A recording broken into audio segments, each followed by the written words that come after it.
So high সবাইকে, তোমরা সবাই কেমন আছো? আবারও তোমাদের সাথে একটা নতুন ভিডিও নিয়ে চলে আসলাম। প্রথমেই জানাই নতুন বছরের শুভেচ্ছা সবাইকে। বড়রা আমার প্রণাম নেবেন এবং ছোটদেরকে আমার তরফ থেকে অনেক অনেক ভালোবাসা।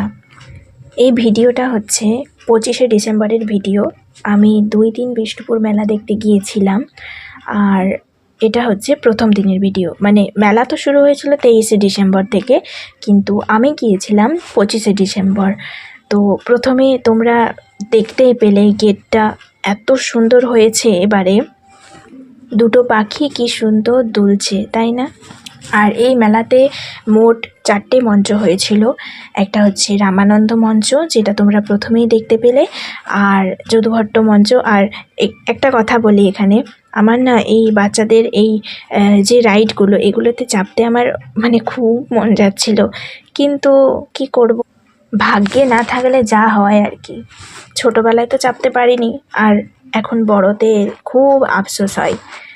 আর এই বছরে মেলাতে একটা নতুন রাইড এসেছিল, সেটা নাম হচ্ছে সুনামি। আমার তো দেখেই মাথাটা ঘুরছিল, যারা চেপেছে তাদের না জানি কী অবস্থা হবে।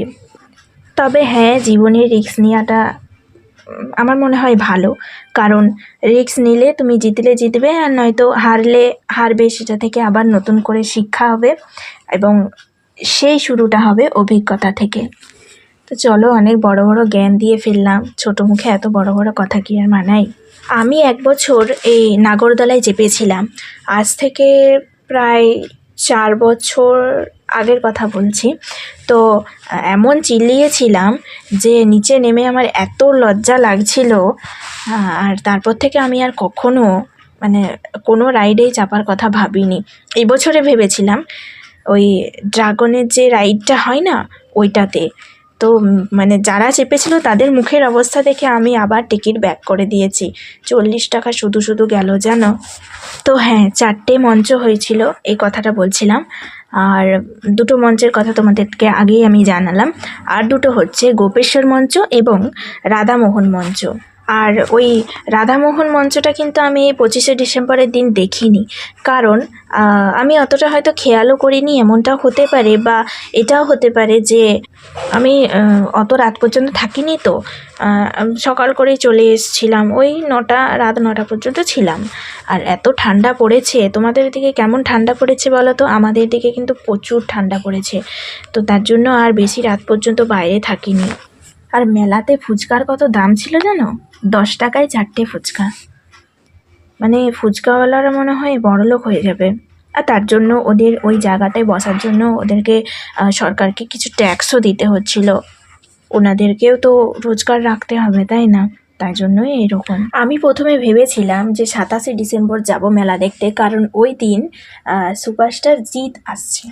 তো জিতের ফ্যান কে না বলো তো? সেই ছোটোর থেকে জিতের বই দেখে আসছি, আর আমাদের মনে হয়েছিল যে 27 তারিখে যাব, কিন্তু ভাগ্যবশত কেন জানি না 25 তারিখেই চলে গেলাম, 27 তারিখে আর যাইনি। তারপরেও 25 তারিখে যাওয়ার পরেও ভেবেছিলাম 27 তারিখে যাব, কিন্তু কি মনে হলো আর যেন যেতে পারলাম না। তো আমি এটাই ভাবছি যে যাইনি, সত্যি খুব ভালো হয়েছে।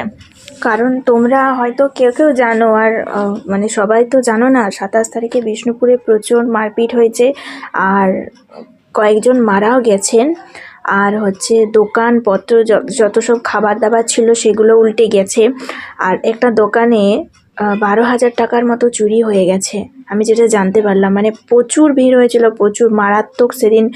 মানে এটা চারিদিকেই হয়তো জানাজানি হয়ে গেছে ব্যাপারটা, যে এরকম হয়েছে, মেয়েদের সাথে অশ্লীল ব্যবহার করা হয়েছে, আর প্রচুর চেয়ার ভেঙে দেওয়া হয়েছে। সবথেকে বড় কথা হলো মেয়েদের সাথে বাজে ব্যবহার করা হয়েছে ওই ভিড়ের মাঝে।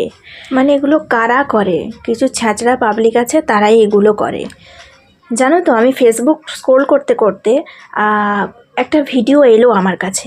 তো আমি দেখছি একজন ভদ্রলোক, যিনি, মানে ওনাকে ভদ্রলোক বলাটাও আমার ভুল হবে, যে মেয়েদেরকে সম্মান করতে পারে না তাকে আবার কিসের সম্মান, যিনি ভিডিওতে বলছেন, ভিডিওর সামনে এসে, যে বিষ্ণুপুর মেলায় এমন একটা বড় একটা ঝামেলা হলো, ক্ষয়ক্ষতি হয়ে গেল, যেখানে বিশেষ করে মেয়েরা মোবাইলটা সামনে নিয়ে এসে হ্যালো গাইস করে বলছে, হ্যাঁ মেয়েদের সাথে এরকম অশ্লীলতা করা হয়েছে, এরকম বাজে বিহেভ করা হয়েছে।